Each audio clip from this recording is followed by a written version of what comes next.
I'm Stephanie Clark, 32 years old, and I'm lying in this hospital bed watching my own family argue about whether to pull my plug.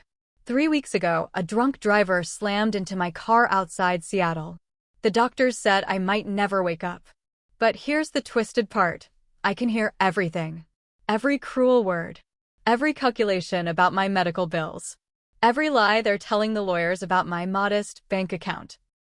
If only they knew about the $850 million sitting in my crypto wallets. Before I take you through this nightmare, tell me where you're watching from in the comments below. Hit that like button if you've ever felt betrayed by family, and don't forget to subscribe because this story gets darker than you can imagine. Trust me, what my family did when they thought I was unconscious will shock you to your core. The rain was pounding Interstate 5 that Tuesday evening in March when everything changed forever. I remember driving home from my downtown Seattle office, thinking about the new blockchain project I'd been developing. The traffic was moving slowly, typical for rush hour, when I saw headlights swerving erratically in my rearview mirror. The drunk driver hit my Tesla Model S at 60 miles per hour, sending my car spinning across 3 lanes before slamming into the concrete barrier. The last thing I remember was the sound of shattering glass and the metallic taste of blood in my mouth. I graduated from MIT with dual degrees in computer science and electrical engineering back in 2013. While my classmates were scrambling for entry-level tech jobs, I was already sitting on a fortune most people couldn't comprehend. You see, I'd started buying Bitcoin in 2010 when it was trading for less than $1. By the time I graduated, my digital wallet contained over 12,000 Bitcoin that I'd purchased for an average price of $200 each. I'd also founded 3 successful startups, 2 of which I'd sold for substantial amounts, and held patents on early smartphone technology that generated millions in annual royalties. The ambulance rushed me to Harborview Medical Center, Seattle's premier trauma hospital. The paramedics told the emergency room doctors that I'd been unconscious at the scene with severe head trauma. The CT scans revealed a traumatic brain injury with significant swelling in my frontal lobe. Dr. Sarah Williams, the attending neurologist, made the decision to place me in a medically induced coma to allow my brain time to heal. What she couldn't have known was that while my body appeared unresponsive, my consciousness was trapped inside, aware of everything happening around me. My family arrived at the hospital within hours of the accident. My mother, Helen Clark, 58 years old and perpetually dramatic, burst into the intensive care unit sobbing loudly enough to disturb other patients. Behind her came my stepfather, Brian Thompson, 62, a failed real estate developer who'd married my mother 5 years earlier for her modest inheritance from my biological father. My half-sister, Courtney Thompson, 28, Brian's daughter from his first marriage, immediately started taking selfies in the hospital hallway. My brother, Michael Clark, 30, Helen's son from her brief marriage before my father, paced the waiting room making phone calls about work obligations he'd have to cancel. The initial shock and concern lasted approximately 48 hours before their true priorities became clear. I could hear their hushed conversations outside my room as they spoke with the hospital's financial counselor about the astronomical costs of intensive care. My daily medical expenses were running nearly $15,000, and the doctors couldn't provide any timeline for my recovery. Helen kept asking about insurance coverage limits, while Brian demanded to know if the hospital would accept payment plans for any amounts exceeding my policy maximums. Dr.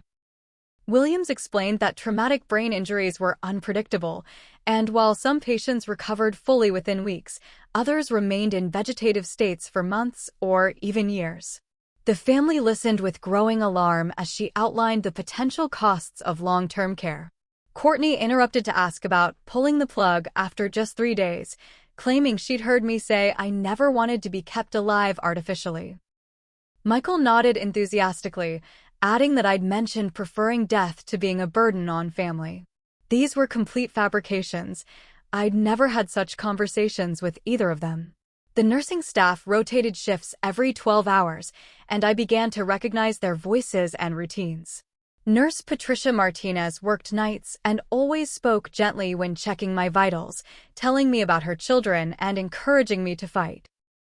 During day shifts, Nurse Robert Chin would update me on news and weather, treating me like a person rather than an unconscious object.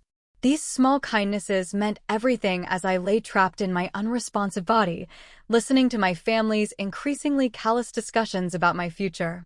By the end of the first week, their visits had become shorter and less frequent. Helen would arrive for 10 minutes, check with nurses about my condition, then leave to run errands. Brian spent most of his time in the hospital cafeteria making business calls, treating my room like an inconvenient obligation. Courtney stopped visiting entirely after the third day, claiming the hospital environment made her anxiety worse.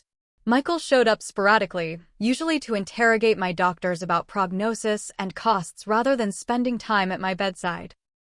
During the second week of my hospitalization, my family's mask of concern completely slipped away, revealing their true motivations with crystal clarity. I could hear them discussing my financial situation in increasingly desperate terms, making assumptions about my wealth based on incomplete information. Helen had somehow gained access to my apartment and discovered I was paying $4,200 monthly rent for a luxury downtown loft. Rather than recognizing this as evidence of my success, she interpreted it as proof of financial irresponsibility and mounting debt. The conversations outside my hospital room became more calculating and cold with each passing day. Brian demanded that Helen obtain power of attorney immediately, claiming it was necessary to manage my affairs during my incapacitation. He'd researched the legal requirements and discovered that with proper medical documentation of my incompetence, they could gain control of my bank accounts and assets. Helen seemed uncomfortable with the aggressive approach, but ultimately agreed, motivated by panic about the accumulating medical bills. Courtney's visits resumed during the second week, but not out of concern for my well-being. She'd been systematically going through my apartment, taking anything of value she could easily transport. My jewelry collection, including a Cartier watch worth $30,000 and diamond earrings from Tiffany, had mysteriously disappeared. She told Helen she was organizing my belongings to help with the eventual estate planning, but I could hear her describing my possessions to potential buyers over the phone. The audacity of stealing from someone lying unconscious in a hospital bed revealed a level of callousness that stunned even me. Michael's approach was more sophisticated, but equally mercenary. He'd contacted my employer, claiming to be handling my affairs during my recovery, and inquired about life insurance policies and disability benefits. When he learned about my company's $2 million life insurance policy, his interest in my recovery seemed to diminish considerably. He began asking doctors pointed questions about my likelihood of returning to normal cognitive function, emphasizing how devastating it would be for me to live with severe brain damage. The family met with attorney Jonathan Reed during my second week in the hospital to discuss legal options for managing my affairs. Reed explained the process for obtaining guardianship over an incapacitated adult and the responsibilities that would entail. Brian pressed him about timelines for accessing my bank accounts and investments, claiming they needed to pay my ongoing expenses. When Reed mentioned the complexity of managing significant assets, Helen laughed bitterly and explained that I barely had enough money to cover basic living expenses based on what they'd observed. Their assumptions about my financial situation were hilariously wrong, but I couldn't correct them from my hospital bed. My checking account, which they'd glimpsed through medical paperwork, contained only $12,000 because I maintained minimal balances in traditional banking accounts. The vast majority of my wealth existed in cryptocurrency wallets, real estate investments, and business holdings that weren't immediately visible to casual observation. I'd learned early in my tech career to keep my financial success private, having seen how money changed relationships and attracted opportunists. Dr. Williams began documenting concerning interactions she'd witnessed between my family and hospital staff. During one particularly disturbing incident, she overheard Helen telling a nurse that I'd expressed wishes to die rather than become a burden to anyone. When the nurse asked for documentation of these alleged conversations, Helen became evasive and changed the subject. Brian had been caught going through my personal belongings in the hospital room, claiming he was looking for important documents, but nurses reported he seemed more interested in electronics and valuables. The quality of life discussions began during my 10th day in the hospital, initiated by Michael during a meeting with Dr. Williams.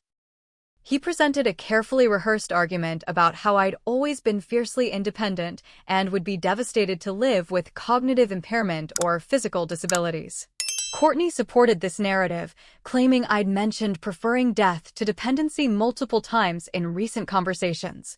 Helen nodded along, though her discomfort was evident as they painted a picture of me that bore little resemblance to reality. I was growing increasingly frustrated and enraged by my inability to communicate or defend myself against their lies. The medical team relied on family members for information about my values and wishes, having no reason to doubt their accounts of my preferences. Dr. Williams seemed skeptical of some claims, but couldn't override family consensus about my alleged desires without contrary evidence. I desperately tried to move my fingers or eyes to signal awareness, but the medications and brain injury prevented any voluntary muscle control. The hospital's ethics committee became involved during my second week after Dr. Williams raised concerns about the family's behavior and their rush to discuss discontinuing life support. Committee members interviewed each family member separately about my values and their understanding of my wishes regarding end-of-life care. The consistency of their stories suggested coordination, but the committee couldn't prove deliberate deception. They recommended continuing aggressive treatment for at least another 2 weeks, while monitoring for any signs of improvement or consciousness. Brian's desperation to understand my true financial situation led him to hire Marcus Webb, a private investigator specializing in asset searches and financial investigations. Webb's initial report painted a picture of someone living beyond her means, paying expensive rent and driving a luxury vehicle while maintaining minimal bank balances. The investigator found my business registrations and discovered I'd sold my last startup 18 months earlier, but the sale price wasn't publicly disclosed. This information only fueled Brian's determination to access my accounts and uncover what he assumed were hidden debts or financial obligations. Helen's anxiety about medical expenses reached a breaking point during my 3rd week in the hospital. The bills were approaching $200,000 with no sign of my condition improving. She began pressuring Dr. Williams about realistic timelines for recovery, asking pointed questions about the likelihood of me returning to normal cognitive function. When Dr. Williams explained that brain injuries remained unpredictable even after weeks of treatment, Helen's face showed visible relief rather than disappointment. The prospect of indefinite medical expenses terrified her more than the possibility of losing me permanently. Courtney had essentially moved into my apartment without permission, claiming she needed to organize my affairs and manage my belongings. She'd changed the locks and forwarded my mail to her address, telling neighbors she was house-sitting during my recovery. The reality was far more sinister as she systematically inventoried everything of value for potential sale. She'd already liquidated my art collection through online auctions, claiming she needed funds for my medical expenses. The irony was that my insurance covered the hospital costs entirely, making her theft completely unnecessary even by her twisted logic. Michael's investigation into my employment benefits revealed additional life insurance policies I'd purchased privately, totaling over $5 million in death benefits. He spent hours calculating the family's potential inheritance, dividing the amounts between Helen as my mother and himself as my only full sibling. These conversations happened openly in hospital waiting areas, where other families could overhear their casual discussions about my death as a financial windfall. Several nurses reported feeling disturbed by the family's apparent excitement about potential insurance payouts. The family lawyer, Jonathan Reed, became increasingly uncomfortable with their aggressive pursuit of financial information and their obvious disinterest in my recovery. During their 3rd meeting, he attempted to redirect their focus toward my rehabilitation and care planning rather than asset management. Helen interrupted his presentation about long-term care options to ask directly about the timeline for accessing my investment accounts. When Reed explained the legal protections for incapacitated individuals, Brian accused him of obstructing their efforts to help me and threatened to find more cooperative legal counsel. Webb's investigation expanded to include interviews with my former colleagues and business associates, ostensibly to understand my financial obligations and commitments. He contacted Derek Foster, my former business partner and closest friend, claiming the family needed information about outstanding debts or business liabilities. Derek immediately became suspicious of the questions and refused to provide detailed information about my business dealings. His protective response frustrated Brian, who accused Derek of hiding information that could impact the family's ability to manage my affairs properly. The private investigator's report revealed that I'd maintained an unusually private lifestyle for someone in the tech industry. My social media presence was minimal, my business dealings were conducted through multiple LLC entities, and my personal relationships were limited to a small circle of trusted individuals. Webb found no evidence of excessive spending or debt, which contradicted the family's assumptions about my financial struggles. Instead, his investigation suggested someone who was extremely careful about privacy and possibly far more successful than my modest lifestyle indicated. Dr. Williams received a call from my company's human resources department asking about my condition and return-to-work prospects. During the conversation, she learned that I was a senior executive with significant stock options and profit-sharing agreements. The HR representative mentioned that my medical leave benefits included full salary continuation for up to 2 years, suggesting a level of compensation far above what the family had assumed. This information prompted Dr. Williams to question the family's claims about my alleged financial stress and concerns about becoming a burden. Hospital social worker Linda Torres began documenting the family's behavior after witnessing several concerning interactions. She noted their decreased visitation frequency, their focus on financial rather than medical discussions, and their apparent discomfort when encouraged to spend time at my bedside. Torres had worked with families facing similar crises for over 15 years and recognized the signs of relatives more interested in inheritance than recovery. Her reports would later become crucial evidence of the family's true motivations and their neglect of my emotional and psychological needs. The investigation into my background revealed a pattern of extraordinary success that the family had completely missed or deliberately ignored. Property records showed I owned real estate in 3 different states, business filings indicated multiple successful ventures, and patent records revealed ongoing royalty income from technology innovations. Webb presented this information to Brian with growing confusion about why someone so obviously successful would live such a modest public lifestyle. The investigator's final recommendation was that the family had seriously underestimated my net worth and should prepare for a much more complex asset management situation than initially anticipated. The beginning of my 4th week in the hospital marked a dramatic escalation in my family's betrayal as they moved from financial scheming to actively attempting to end my life. Helen had grown increasingly agitated about the mounting medical expenses and the uncertainty surrounding my recovery timeline. During a private conversation with Dr. Williams, she formally requested information about compassionate withdrawal of life support, claiming it would be what I wanted based on our alleged previous discussions about end-of-life preferences. Brian's frustration with legal obstacles led him to take more direct action. He researched do not resuscitate orders and discovered that with proper documentation and family consent, medical teams could be instructed to avoid heroic measures if my condition deteriorated. Late one evening, he approached Helen with a forged DNR order that appeared to bear my signature. Helen hesitated initially, recognizing the document as fraudulent, but Brian convinced her that hospitals rarely question such paperwork when presented by immediate family members with apparent authority. The forged DNR was submitted to my medical team during a shift change, when regular nurses were being replaced by temporary staff less familiar with my case. Helen presented the document to a substitute nurse, claiming I'd signed it months earlier during a routine medical appointment. She added that the family had forgotten to mention it earlier due to the shock and trauma of the accident. The nurse accepted the document and updated my medical records accordingly, though she noted the family's delayed disclosure seemed unusual. Courtney's theft from my apartment reached new levels of audacity as she hosted what she called estate sale preview parties for potential buyers interested in my possessions.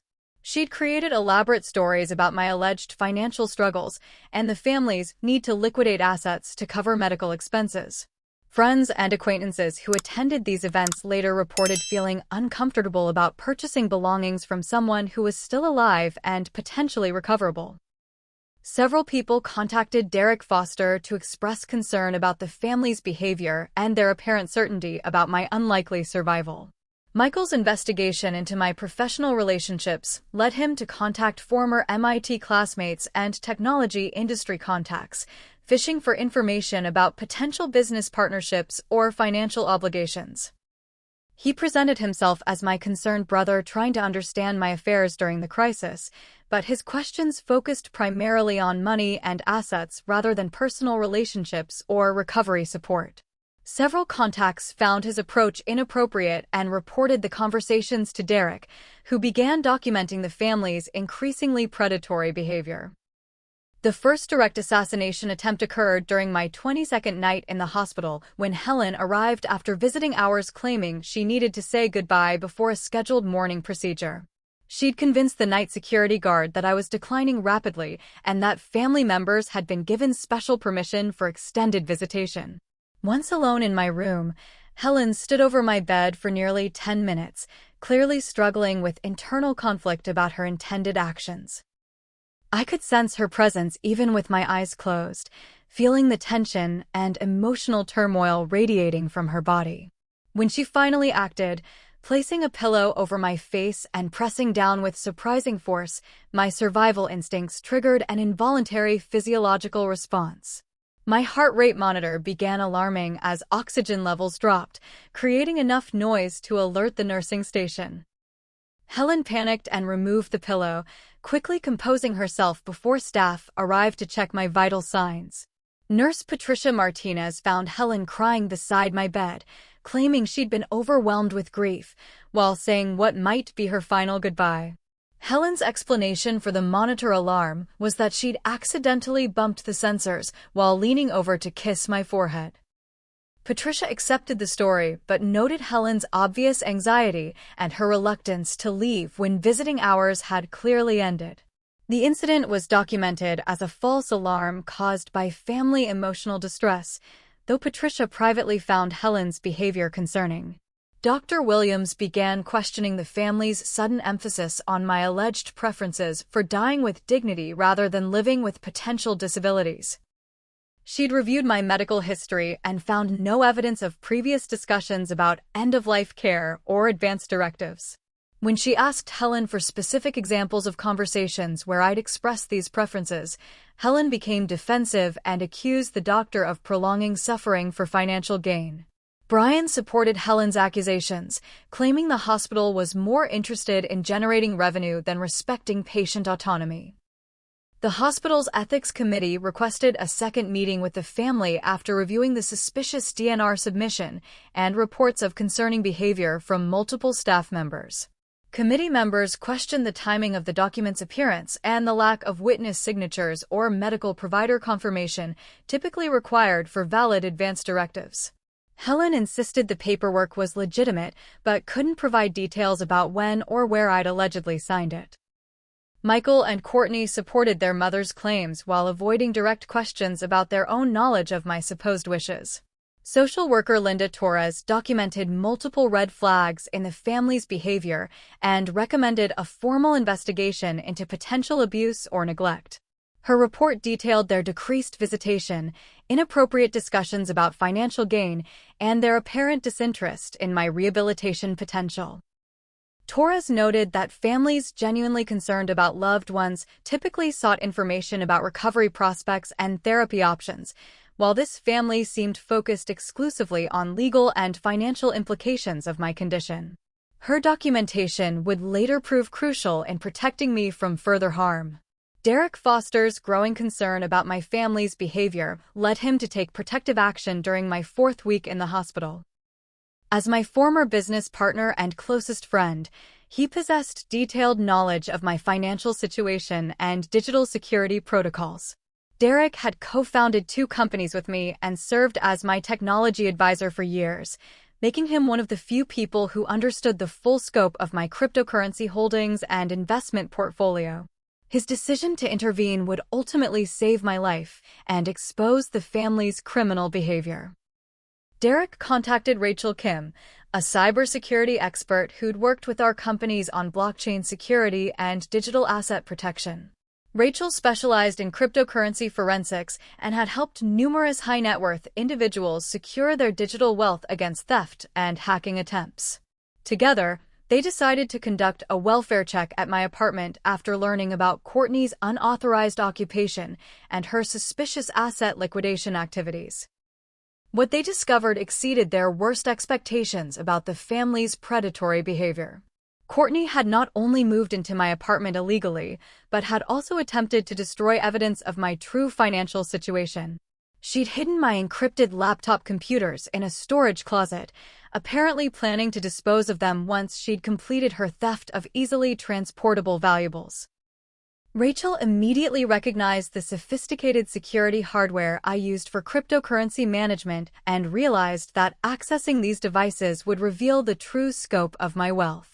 The discovery of intact digital storage devices was crucial, as they contained the keys to unlock hundreds of millions of dollars in digital assets. While Derek and Rachel worked to secure my digital devices, an unexpected visitor arrived at the hospital that would shatter the family's assumptions about my financial situation. Thomas Hayes, a senior investigator from the Internal Revenue Service, presented himself to hospital administration with questions about my recent tax filings and reported income. Hayes explained that my tax returns had triggered automated review protocols due to the substantial capital gains reported in the previous fiscal year, and his investigation had revealed potential discrepancies requiring clarification. The IRS investigation had begun months before my accident when automated systems flagged my tax return for reporting $47 million in capital gains from cryptocurrency sales and business asset liquidation.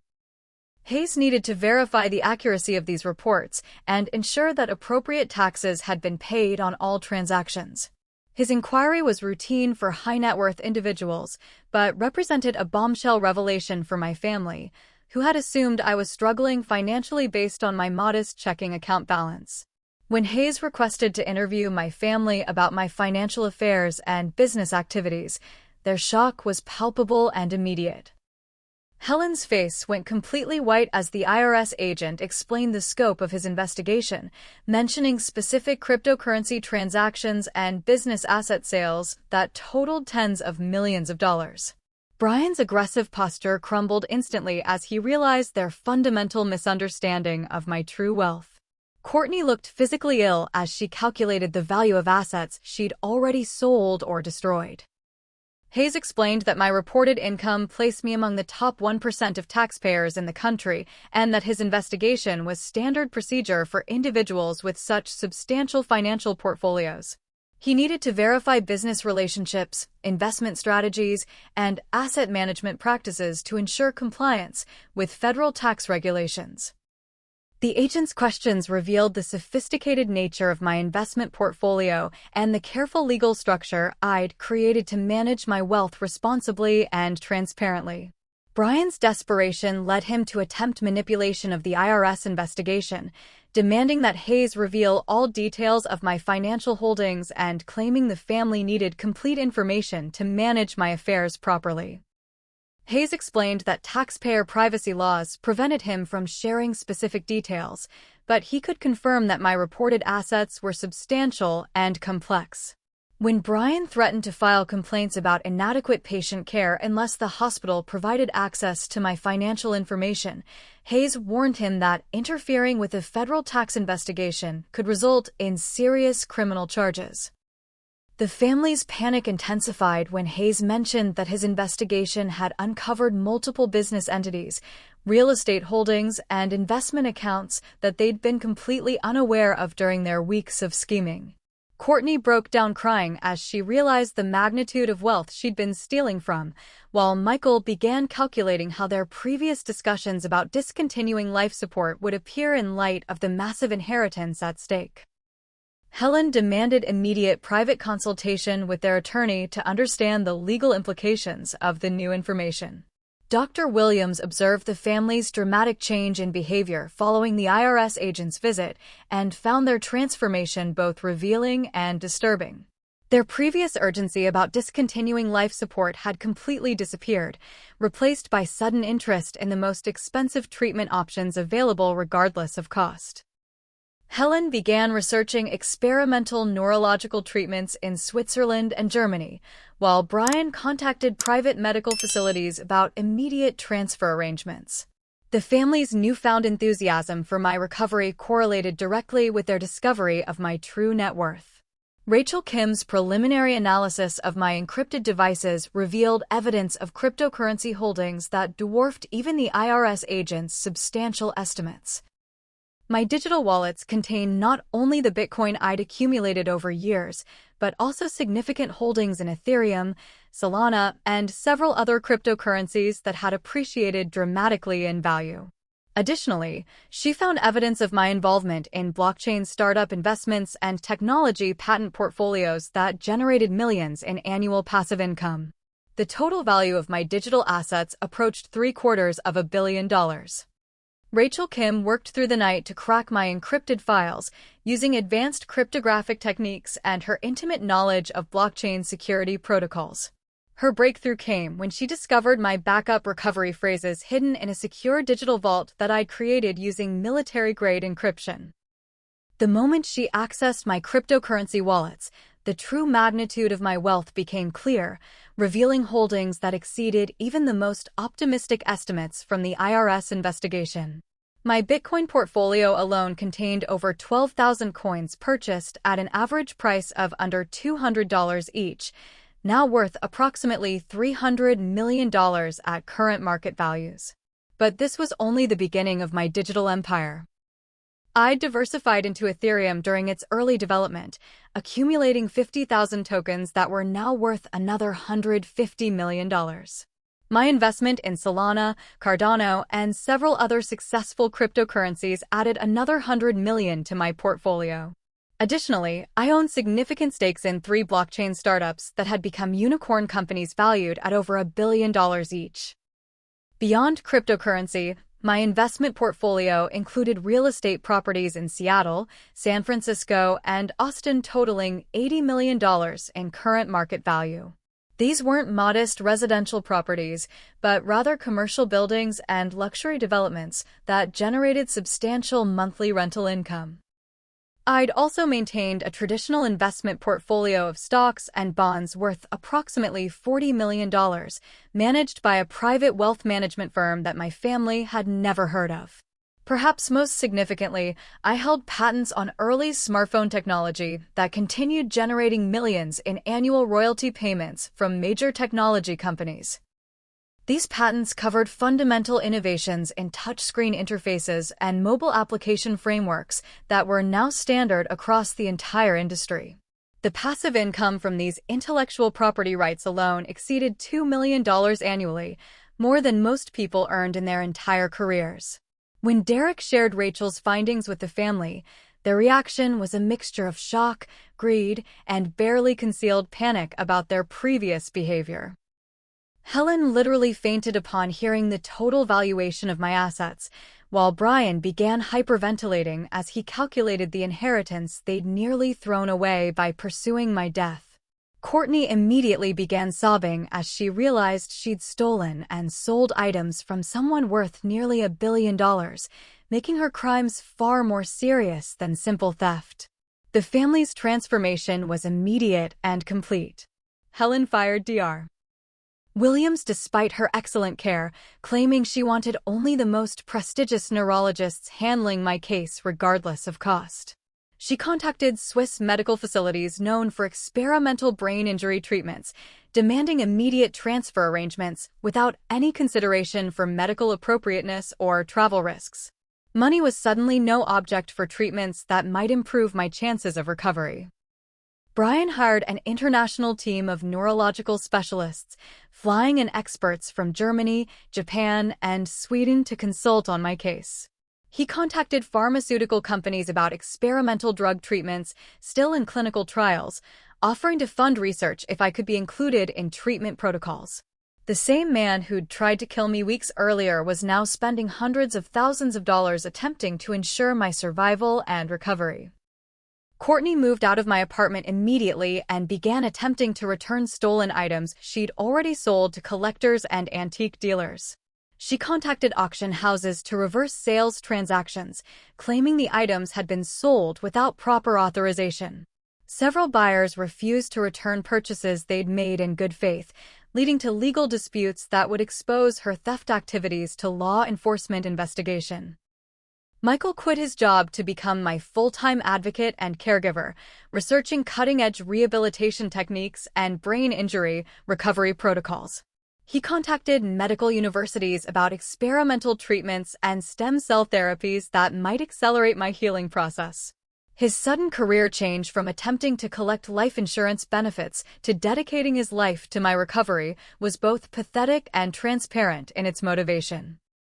The family's public relations campaign began immediately as they attempted to rewrite the narrative of their previous behavior. Helen gave interviews to local news stations about their unwavering faith in my recovery and their determination to provide the best possible care regardless of expense. She described their previous discussions about end-of-life care as misunderstood expressions of concern about my hypothetical preferences, not actual desires to hasten my death. Local media outlets picked up the story of my cryptocurrency fortune and the family's dramatic change in behavior, though they initially presented it as a heartwarming tale of financial resources enabling advanced medical care. Reporters interviewed neighbors who described the family's previous neglect and their sudden transformation following the discovery of my wealth. The contrast between their early abandonment and their current obsessive attention was becoming increasingly obvious to outside observers. My rage and frustration reached unprecedented levels as I listened to their hypocritical proclamations of love and devotion while trapped in my unresponsive body. They spoke about their constant worry for my well-being to reporters and medical staff, conveniently forgetting their weeks of calculated neglect and their attempts to hasten my death. The knowledge that they were motivated purely by greed made their false expressions of concern even more infuriating and disgusting. Swiss medical authorities were contacted about immediate transfer to a private neurological facility in Zurich that specialized in experimental brain injury treatments for wealthy international patients. The family was prepared to spend millions on treatments that might provide even marginal improvements in my recovery prospects. Their willingness to spare no expense now that they understood my true net worth stood in stark contrast to their previous calculations about the burdens of medical costs. The revelation of my true wealth triggered a feeding frenzy among my family members as they competed for control over my financial empire while attempting to present a united front to the outside world. Their previous cooperation in planning my demise was replaced by vicious infighting as each family member schemed to maximize their individual share of my assets. The discovery that I was worth nearly $1 billion transformed their relationship from collaborative conspirators into hostile competitors. Helen immediately contacted multiple law firms seeking to gain legal guardianship over my person and estate, claiming her status as my biological mother gave her superior rights to make medical and financial decisions. She researched guardianship laws extensively and discovered that courts typically favored parents over siblings when determining who should control an incapacitated adult's affairs. Her attorney advised that gaining control over my cryptocurrency wallets would require demonstrating that I lacked the capacity to manage my own financial affairs, a process that could take months even under ideal circumstances. Brian's approach was more technologically focused as he assembled a team of cryptocurrency experts and computer hackers to attempt breaking into my digital wallets through brute force attacks and social engineering. He offered substantial bounties to underground hacking groups willing to attempt cracking my security protocols, not understanding that my encryption methods were essentially unbreakable without the proper access keys. His desperation led him to waste hundreds of thousands of dollars on fraudulent services that promised impossible results. The competition between Helen and Brian for control of my assets created a household war that spilled over into public view.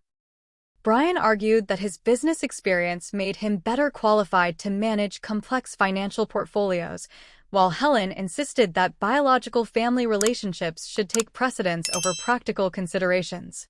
Their arguments became so heated that hospital security was called to remove them from my room multiple times when their shouting disturbed other patients. Courtney attempted to leverage her previous theft activities into insider knowledge about my personal security habits and password preferences. She claimed to remember conversations where I'd mentioned using specific phrases or numbers for digital security, though these were obviously fabricated attempts to gain access to my accounts.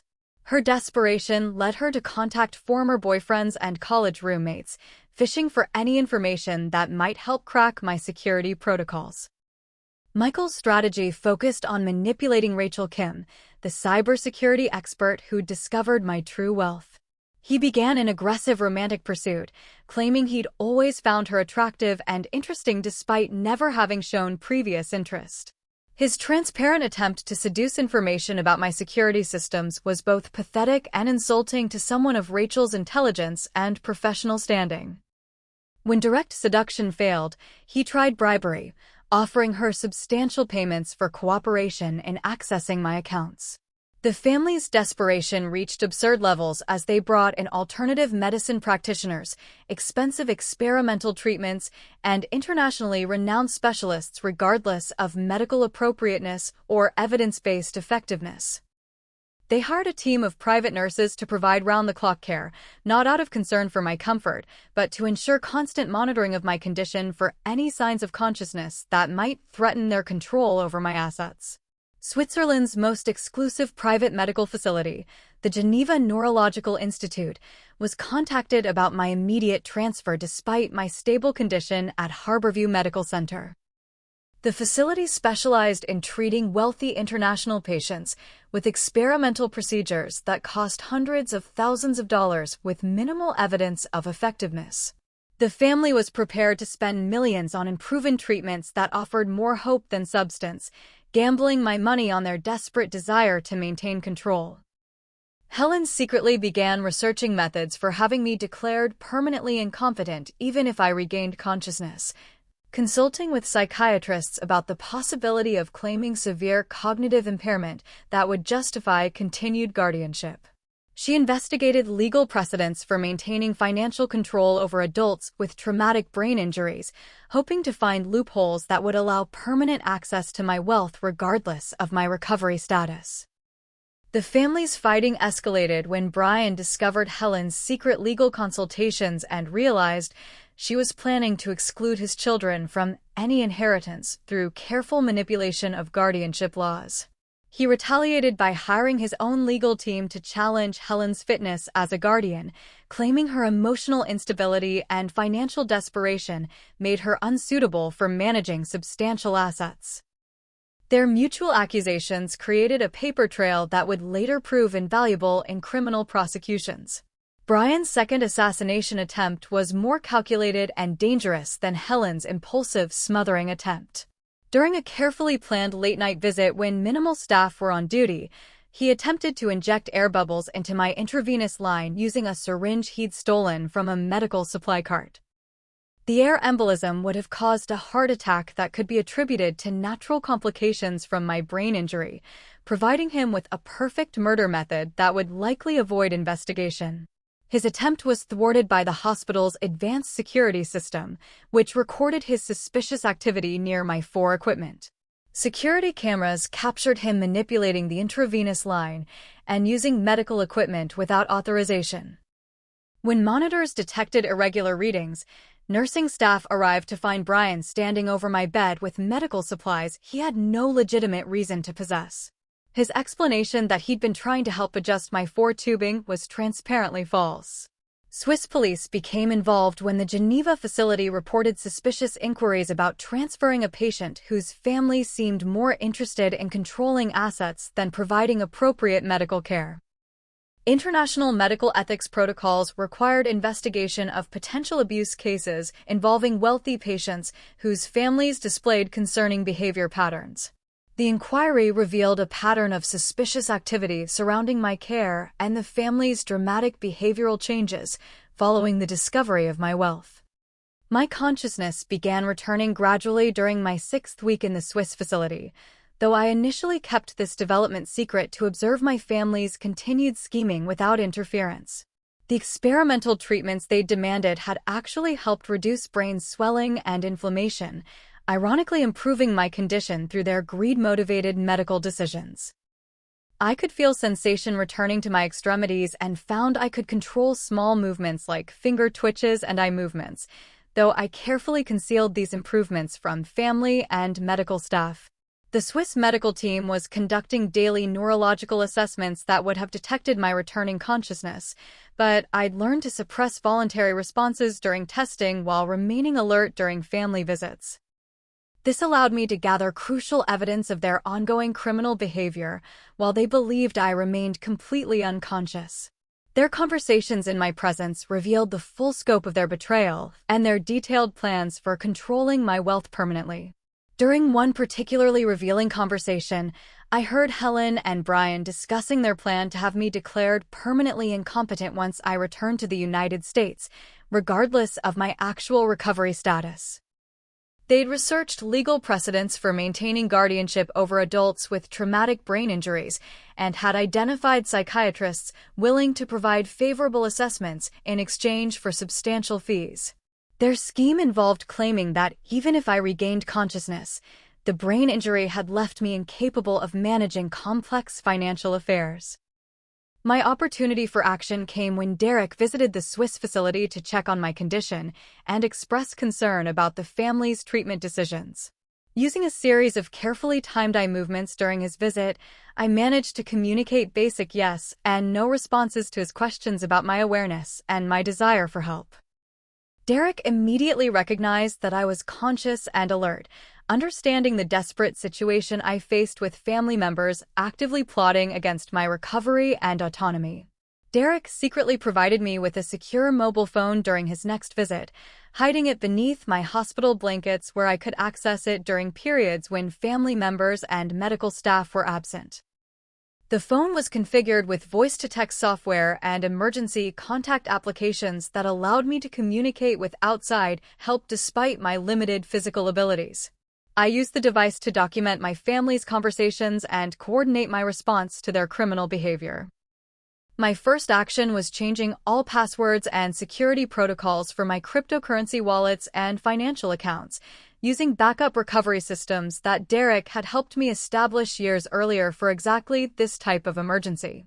I transferred all assets to secure trusts that I controlled exclusively, removing any possibility that guardianship proceedings could provide family access to my wealth. The legal structures I'd established were designed to protect against exactly the type of exploitation I was experiencing.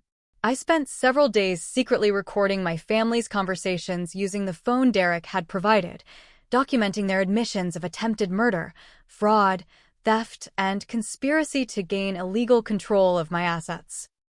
Their casual discussions about forging documents, bribing medical professionals, and manipulating legal proceedings provided overwhelming evidence of criminal behavior that would be impossible to explain or excuse in court proceedings.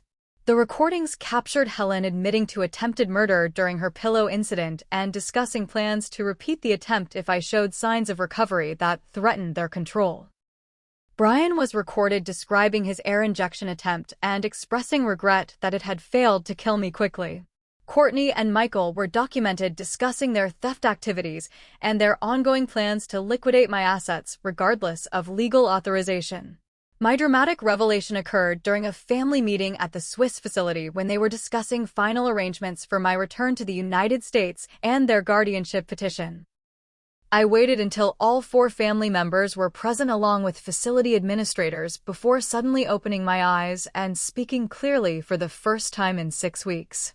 The shock on their faces was magnificent as they realized their victim had been conscious and listening to their criminal confessions. I immediately provided the facility administrators with copies of the recorded conversations and evidence of my family's criminal behavior, requesting protection from further abuse and immediate contact with Swiss law enforcement. The administrators were horrified by the recordings and the clear evidence of attempted murder and fraud committed within their facility. Security personnel were summoned to prevent family members from leaving while police were contacted. Swiss police arrested Brian immediately for attempted murder based on the security camera footage of his manipulation and his recorded confessions about the air injection attempt. Helen was charged with forgery for the fake DNR order and attempted murder for her smothering attempt. Courtney faced multiple theft charges for stealing and selling my possessions, while Michael was charged with insurance fraud and conspiracy to commit murder. The international nature of the crimes complicated legal proceedings, but Swiss authorities coordinated with American law enforcement to ensure appropriate prosecution in both jurisdictions.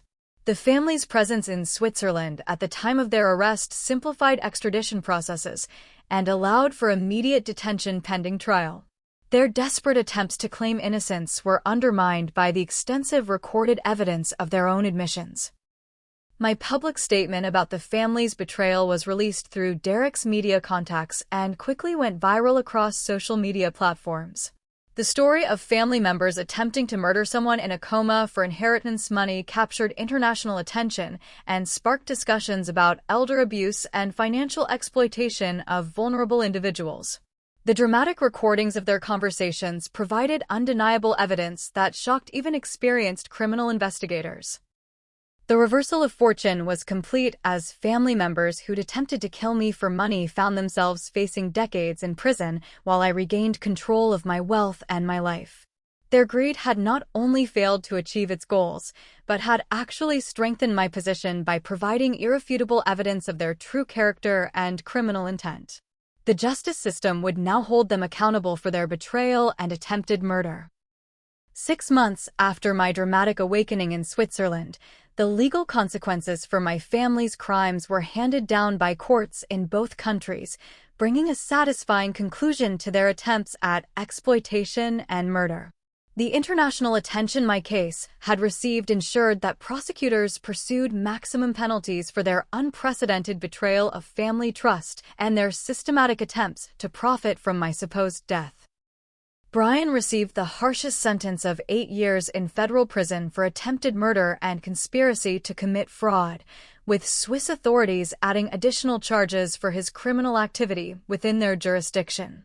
The court found his calculated attempts to kill me while presenting himself as a concerned family member to be particularly egregious, warranting enhanced penalties for the premeditated nature of his crimes.